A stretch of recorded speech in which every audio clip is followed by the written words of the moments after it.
ഒരു പ്രതിപക്ഷ നേതാവ് പോരാ, ഒരു മുൻ മുഖ്യമന്ത്രി VS അച്യുതാനന്ദൻ മുഖ്യമന്ത്രിയാക്കുമെന്ന് കരുതി അത്യുത്തര കേരളത്തിൽ നിന്നും അനന്തപുരി വരെ ആടിയും പാടിയും ശബ്ദകോലാഹലങ്ങൾ ഉണ്ടാക്കിയും ഈ ഭരണം വരുന്നതിന് വേണ്ടി യത്നിച്ച ഒരു പ്രഗത്ഭൻ ഇന്നിപ്പോൾ തീരുമാനിച്ചുറപ്പിച്ച മുഖ്യമന്ത്രിക്ക് കീഴിൽ ഒരു വെറും മന്ത്രിയാകാൻ പോലും അദ്ദേഹം ഒരുക്കമല്ല.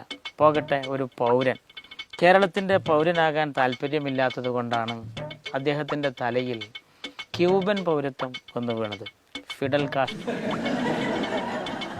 താൻ ഇഷ്ടപ്പെടാത്ത ഒരാളെ മുഖ്യമന്ത്രിയാക്കിയതോ കഷ്ടം, ആ ചർച്ചയിൽ പങ്കെടുക്കാൻ പോലും സാധിക്കാതിരുന്നത് അതിലേറെ നഷ്ടം.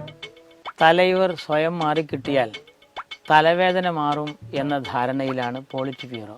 അംഗലാവണ്യം കൊണ്ട് ശ്രദ്ധേയനായ സഖാവ് VS ഇങ്ങനെ അച്ചടക്കം പാലിച്ചാൽ അദ്ദേഹത്തിന് എങ്ങനെയാണ് രക്തയോട്ടം നടക്കുക എന്ന് പോലും കേരളം ശങ്കിച്ചുകൊണ്ടിരിക്കുന്ന ഈ സാഹചര്യത്തിൽ സഖാവ് VS അടുത്ത കാലത്തായി പ്രതികരണശേഷി നഷ്ടപ്പെട്ട കൂട്ടത്തിലാണ്.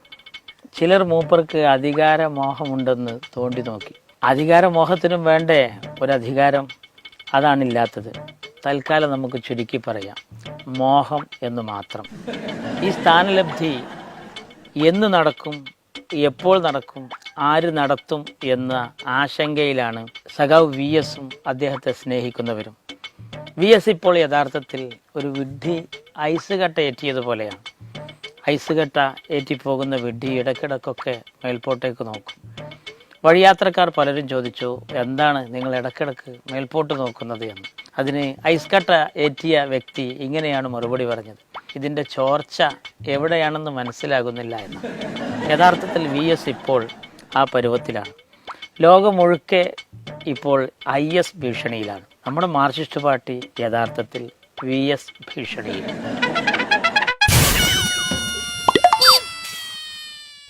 കാര്യം അങ്ങനെയൊക്കെ ആണെങ്കിലും അവസാനം നമ്മുടെ VSന് ഒരു സ്ഥാനം കൽപ്പിച്ചു നൽകിയിരിക്കുകയാണ് ഇപ്പോൾ കേരളത്തിൻ്റെ ഭരണകൂടം.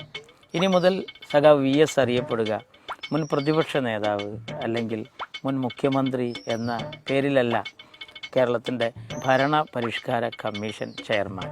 തേങ്ങാക്കുല. സഖാവ് VSന് ഇതൊന്നും ഒരു ആനക്കാര്യമേ അല്ല.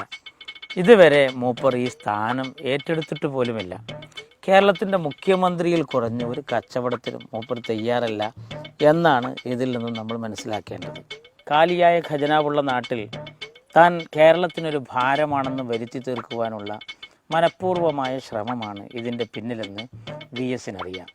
അച്യുതാനന്ദൻ്റെ അകത്ത് ഒരു അച്യുതാനന്ദനുണ്ട്. അതാണ് നമ്മളിപ്പോൾ കണ്ടുകൊണ്ടിരിക്കുന്നത്. ഖജനാവ് കാലിയാണെന്ന് പറഞ്ഞ് ചെലവ് ചുരുക്കുക എന്നതാണ് സർക്കാരിൻ്റെ പോളിസി. എന്നാൽ ഈ വകുപ്പിൽ തന്നെ സഖാവ് അച്യുതാനന്ദൻ്റെ പുതിയ സ്ഥാനലബ്ധിയോടുകൂടി അദ്ദേഹത്തിനൊരു വസതി, അദ്ദേഹത്തിന് പ്രത്യേകമായ കാറ്, 22 സ്റ്റാഫ് അംഗങ്ങൾ, ഇതിന് ടോട്ടൽ വരുന്നത് കേവലം ഒരു മാസത്തിൽ 2.5 കോടി മാത്രം. 2 കമ്മീഷൻ അംഗങ്ങളെ കൂടി അടുത്ത് നിയോഗിക്കും. അതോടുകൂടി 4.5 കോടി മാത്രം. മൊത്തത്തിൽ 5 കൊല്ലത്തിന് 200 കോടിയേ വരും. അതാണ് പുതിയ ഗവൺമെൻറ്റിൻ്റെ തീരുമാനം. അപ്പോൾ ചെലവ് ചുരുക്കുന്നു ഈ ഗവൺമെൻറ് എന്നുള്ളതാണ് പൊതുവേ പറഞ്ഞു കേൾക്കുന്നത്. അതാണ് സർക്കാരിൻ്റെ പോളിസി എന്ന് മുഖ്യമന്ത്രിയും ധനകാര്യമന്ത്രിയും മറ്റു മന്ത്രിമാരും ഗവൺമെൻറ്റുമായി ബന്ധപ്പെട്ടവരും പറയുന്നു. ഒരു സ്വകാര്യം പറയട്ടെ, ഗവൺമെൻറ്റിൻ്റെ ചെലവ് ചുരുക്കലല്ല, യഥാർത്ഥത്തിൽ VSൻ്റെ വരവ് ചുരുക്കലാണ് ഇതുകൊണ്ട്. ലാൽ സലാം.